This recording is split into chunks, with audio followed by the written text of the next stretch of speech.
इस वीडियो में हम ये देखेंगे कि किस तरह मैक्रो की मदद से हम रूटीन के काम ज़्यादा आसानी के साथ कर सकते हैं। मैक्रो इस्तेमाल करने का तरीका ये है कि जो एक्शन हम रिपीटेडली करते हैं वो एक दफ़ा हम एक्सेल के सामने करते हैं, दोहराते हैं उसको, और एक्सेल उसकी रिकॉर्डिंग करता है। रिकॉर्डिंग से मुराद ये है कि हमारे एक्शन के अगेंस्ट जो जो कोड चाहिए विजुअल बेसिक का, तो एक्सेल वो कोड जनरेट करता जाता है। नेक्स्ट स्टेप, जब हम उसी कोड को रन करेंगे एग्जैक्टली उसी सीक्वेंस में वो सारे के सारे स्टेप्स खुद ब खुद एक्सेल दोहरा देगा। तो आज का हमारा लेसन था कि मैक्रो की मदद से फ़िल्टर किस तरह ऑन ऑफ किया जाए, फ़िल्टर अप्लाई किए जाएँ और उसके बाद फ़िल्टर को रिमूव किया जाए। क्योंकि फ़िल्टर्स अक्सर हमारी शीट्स पे हमें बार बार फ़िल्टर लगाने पड़ते हैं और शीट्स बड़ी होती हैं, 20-25 कॉलम होना कोई बड़ी बात नहीं, इवन मोर देन 20, 25, 30 कॉलम्स भी रहते हैं। तो अगर मैं नॉर्मल तरीके से फ़िल्टर अप्लाई करूँ तो मुझे वो सारा टाइटल रो को सिलेक्ट करके होम टैब में जाकर फ़िल्टर, और फ़िल्टर के बाद फ़िल्टर को मैं सिलेक्ट करूँगा, फ़िल्टर अप्लाई होगा। हमारे पास ये ड्रॉप डाउन एरोज आ गए, जिस कॉलम के ऊपर हम फ़िल्टर लगाना चाहते हैं, फॉर एग्जांपल कंट्री के ऊपर हम सिर्फ कंट्री 1 का डाटा देखना चाहते हैं तो हम ये देख सकते हैं। फ़िल्टर्स अप्लाई करने के बाद इसको रिलीज़ करना पड़ता है, क्योंकि हम नए डाटा के ऊपर फ़िल्टर अप्लाई करना चाह रहे हैं, इसको डिलीट करना पड़ता है। तो फॉर एग्जांपल इसी फ़िल्टर को अगर मुझे रिमूव करना है, फिर मैं जाऊँगा, और फिर ये है कि जब आप रियल लाइफ में काम करते हैं, ये डाटा की रोज़ मेरे पास तो सिर्फ ये 10, 15, 20 नज़र आ रही थी। ये तो बहुत नीचे होता है और हम नीचे काम कर रहे होते हैं। इसको फ्रीज समटाइम्स किया होता है, समटाइम नहीं किया होता। तो फिर टॉप पे आपके हमें सेलेक्ट करना पड़ता है। तो फिल्टर रिमूव करने के लिए मैं टॉप रो को सिलेक्ट करूँगा, दोबारा से फिल्टर, और उसी फिल्टर को, ये देखें, एक दफ़ा हम इसको क्लिक करते हैं तो फिल्टर अप्लाई हो जाता है, दूसरी दफ़ा हम क्लिक करेंगे तो फिल्टर रिमूव हो जाएगा। ये आइकन को याद रखें, ये वाला आइकन, ये थोड़ा सा इसका कलर चेंज है। अभी मैंने क्लिक किया, फिल्टर रिमूव हुआ, फिल्टर में जाके देखें तो इसकी आइकन का रंग बदल गया। इसका मतलब अभी कोई भी फिल्टर नहीं है। तो इसका मतलब है ये हमारे एक पुश बटन जैसा है, जैसे हम इसको क्लिक करते हैं तो फिल्टर अप्लाई हो जाता है, दोबारा क्लिक करेंगे तो फिल्टर रिमूव हो जाएगा। अब यही काम हम एक्सेल से मैक्रो के थ्रू करवाना चाहते हैं। तो उसका तरीका ये है कि जो भी काम आप मैक्रो से करवाना चाहते हैं उसको करने से कबल मैक्रो रिकॉर्डिंग ऑन कर लें। मैक्रोस रिकॉर्ड मैक्रो, ये व्यू मैक्रो के बारे में बाद में बात करेंगे। रिकॉर्ड मैक्रो, तो ये पूछेगा कि आपके मैक्रो का नाम क्या है। मैं फिल्टर अप्लाई और रिमूव करना चाहता हूँ, apply dash remove filter. Shortcut की ऑप्शनल है, लेकिन ये बहुत इम्पॉर्टेंट है और बहुत ही फ़ायदेमंद है। शॉर्टकट की देने का फ़ायदा ये है कि जब भी इस मैक्रो को, ये जो अप्लाई रिमूव फिल्टर या जो भी आप मैक्रो अपना डिज़ाइन करेंगे, डेवलप करेंगे, उसको रन करना है, तो की का कॉम्बिनेशन प्रेस करें और वो मैक्रो रन हो जाएगा। फॉर एग्जांपल ये अप्लाई रिमूव फिल्टर है, मैं इसका की रखता हूँ F, तो मैं प्रेस करूँगा कीबोर्ड से shift F, shift F press किया, शॉर्टकट की क्रिएट होगी control shift F। Okay, invalid, okay, dash is invalid, so हम इसका अंडरस्कोर रखेंगे इसका राइट। अभी रिकॉर्डिंग स्टार्ट होगी। अब अगर आप मैक्रो में जाके देखेंगे तो अब इधर आ रहा है stop recording.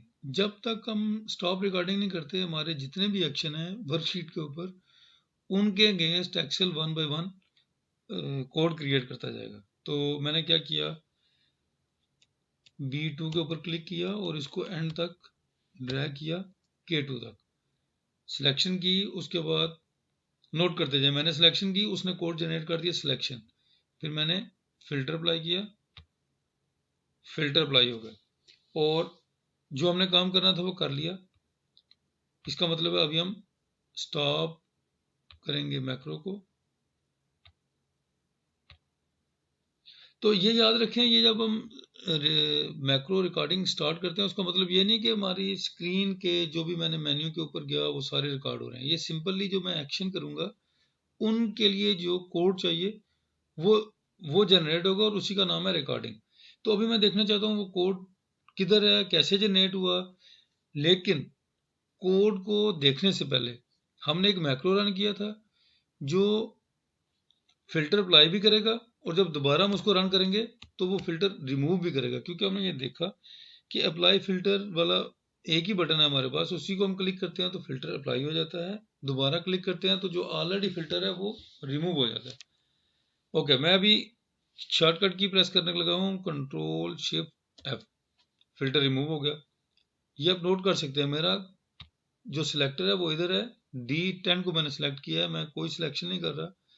Control shift F, तो ऑटोमेटिकली इसने सेलेक्ट भी किया, फिल्टर अप्लाई भी किया। दोबारा से कंट्रोल शिफ्ट एफ, तो वो रिमूव हो गया। अच्छा, अब ये है किधर, ये कोड किधर है? उसके लिए अब मैक्रो में जाकर व्यू मैक्रोस, व्यू मैक्रो में हमें जितने भी हमारी वर्कशीट के ऊपर वर्कबुक में जितने मैक्रोज हैं उनकी सारी लिस्ट नजर आ जाएगी।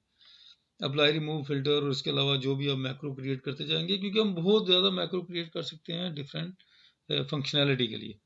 तो अब हम ये देखना चाहते हैं इसके पीछे कोड है क्या। एडिट में चले जाएं। ये जो ग्रीन कलर का है ये सिंपल कमेंट्स होते हैं, हमारी गाइडलाइन होती है, हम क्रिएट करते हैं अपनी यादाश्त के लिए। जैसे इसमें लिखा हुआ है अप्लाई रिमूव फिल्टर, मैं लिख सकता हूँ कि दिस मैक्रो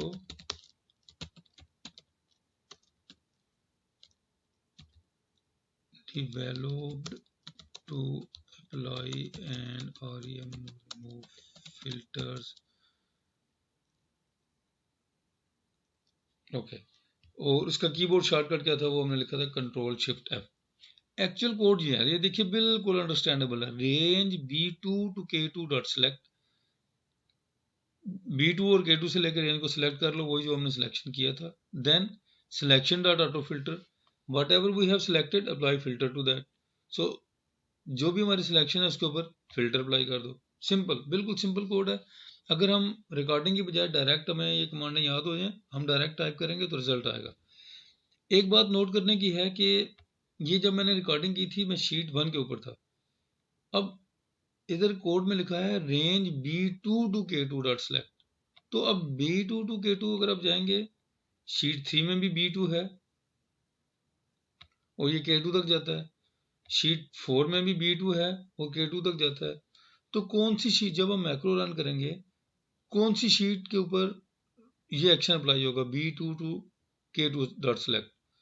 तो उसमें अगर आपने शीट का नाम नहीं दिया हुआ, जैसा कि हमारे कोड में शीट का नाम नहीं है, तो वो अप्लाई करेगा एक्टिव शीट के ऊपर। जैसे अभी हमारी शीट जो है वो शीट नंबर 4 एक्टिव है, अभी हमारी शीट नंबर 3 एक्टिव है और now over sheet number 1 is activated. For example sheet number 4 के ऊपर मैं कोड रन करूंगा, ये एरर जनरेट करेगा। वाई? क्योंकि इसके ऊपर डाटा नहीं, अगर डाटा हुआ तो फिर इधर अप्लाई कर देगा।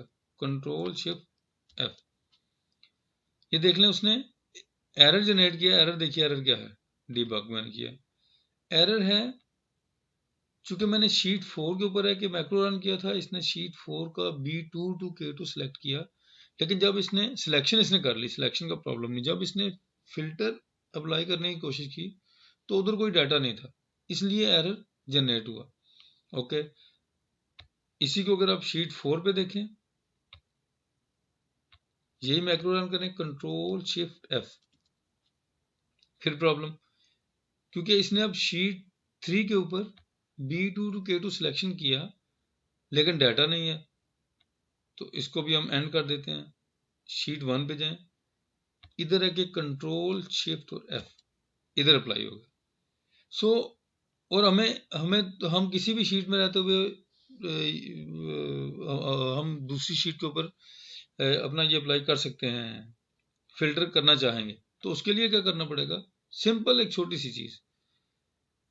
फॉर एग्जाम्पल वैसे मुझे इसी कमांड याद है, शीट वर्कशीट 4 डॉट एक्टिवेट, लेकिन अगर आप ये देखना चाहते हैं कि जब हम शीट सेलेक्ट करते हैं तो उसके लिए क्या कोड होगा, ताकि हम एक्सेल को बता सकें कि जो शीट सेलेक्ट, कौन सी शीट सेलेक्ट करनी है और उसके ऊपर एक्शन अप्लाई करना है।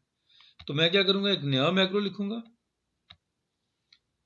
रिकॉर्ड मैक्रो, उसको मैंने नाम रखा, ये सिंपल अपनी इंफॉर्मेशन के लिए, शीट सेलेक्ट, और इसको मैं शॉर्टकट रख देता हूं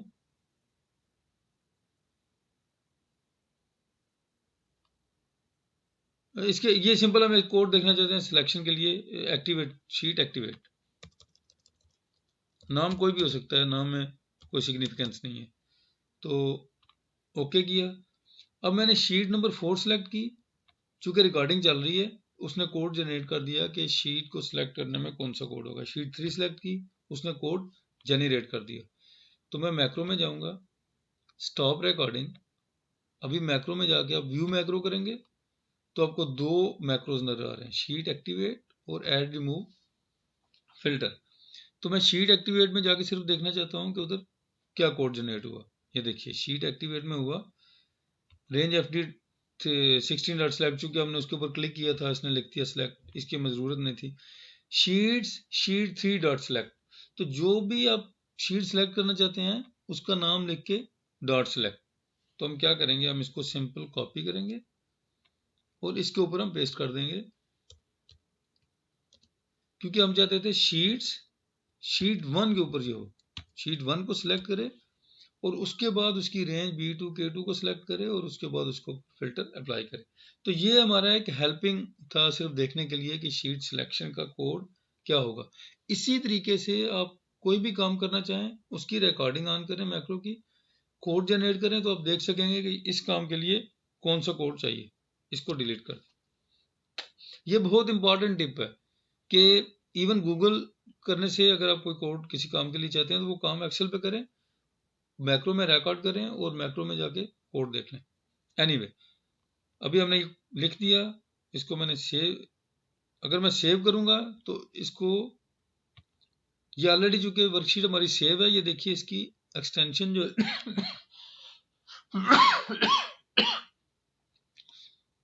XLSM है। तो हमेशा मैक्रो एनेबल्ड वर्कबुक आपने सेव करनी है। अभी मैं शीट 4 पे हूँ, शीट 1 पे देखिए फिल्टर अप्लाइड नहीं है, मेरी सिलेक्शन इसके अपने C15 के ऊपर है। तो मैं शीट 4 के ऊपर आके फिल्टर अप्लाई किया, अभी फिल्टर लग गया। फिर दोबारा शीट 4 के ऊपर जाइए, फिर फिल्टर रिमूव हुआ, शीट 4 के ऊपर जाएं, फिल्टर अप्लाई हुआ। ये तो ये सिंपल तरीका था मैक्रो यूज करने का। एक चीज जो रहेगी वो है व्यू मैक्रो।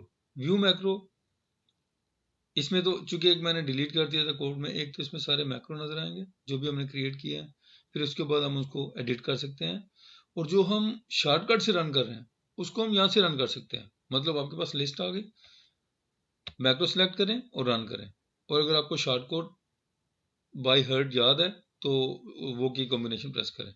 मैं यहाँ से रन करता हूँ, रन, फिल्टर रिमूव कर दिया।